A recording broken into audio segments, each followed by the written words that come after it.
Hi hello welcome to my channel. రాష్ట్రంలో గత BRS ప్రభుత్వం ప్రవేశపెట్టిన గృహలక్ష్మి పథకాన్ని రద్దు చేస్తున్నట్లు కాంగ్రెస్ ప్రభుత్వం అయితే తెలిపింది. దీనికి సంబంధించి ఒక జీవోను కూడా జారీ చేసింది. ఈ పథకం స్థానంలో అభయ హస్తం కింద పేదల ఇళ్ల నిర్మాణం కోసం 5 లక్షల రూపాయలను అందించనున్నట్లయితే పేర్కొంది. గృహలక్ష్మి పథకం కింద రాష్ట్రంలోని పేదల ఇళ్ల నిర్మాణం కోసం 3 లక్షల రూపాయలు ఆర్థిక సాయం చేసేలా గత ప్రభుత్వం గృహలక్ష్మి పథకాన్ని అమలు చేసింది. ఇందులో కొందరికి మంజూరు పత్రాలను కూడా జారీ చేసింది. ఇప్పుడు గృహలక్ష్మి రద్దుతో ఆ పత్రాలు కూడా రద్దు కాబోతున్నాయి. ప్రస్తుతం కాంగ్రెస్ ప్రభుత్వం ప్రజాపాలన అభయహస్తం పేరుతో ఓ కార్యక్రమం నిర్వహిస్తూ ఉంది.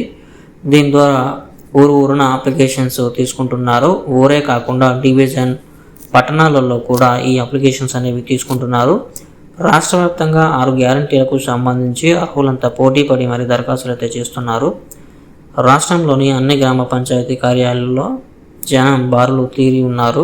6 గ్యారంటీలకు ఒకటే అప్లికేషన్ పేరుతో ఈ కార్యక్రమం రన్ చేస్తున్నారు. అయితే ఇందులో మహాలక్ష్మి, రైతు భరోసా, గృహజ్యోతి, చేయుత, ఇందిరమ్మ ఇండ్లకు పెద్ద ఎత్తున అప్లికేషన్స్ అయితే వస్తున్నాయి. దరఖాస్తు చేసుకున్న వారిలో ఎక్కువ మంది మహిళలే ఉండటం గమనార్హం. ఈ ప్రజాపాలన కార్యక్రమం జనవరి 6వ తేదీ వరకు కొనసాగనుంది. ఆ తర్వాత కూడా 6 గ్యారంటీల కోసం అప్లై చేసుకోవచ్చని, దీనికి ఇప్పుడే గడువు అయితే విధించలేదని ప్రభుత్వం అయితే చెప్పింది.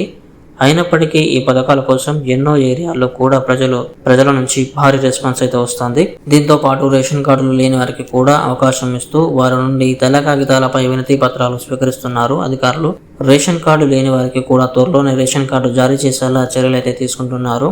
సో ఇది ఫ్రెండ్స్ ఈరోజు వీడియో. మీకు నచ్చినట్లయితే లైక్ చేయండి, అలాగే మన ఛానల్కి సబ్స్క్రైబ్ అవ్వండి. Thank you friends.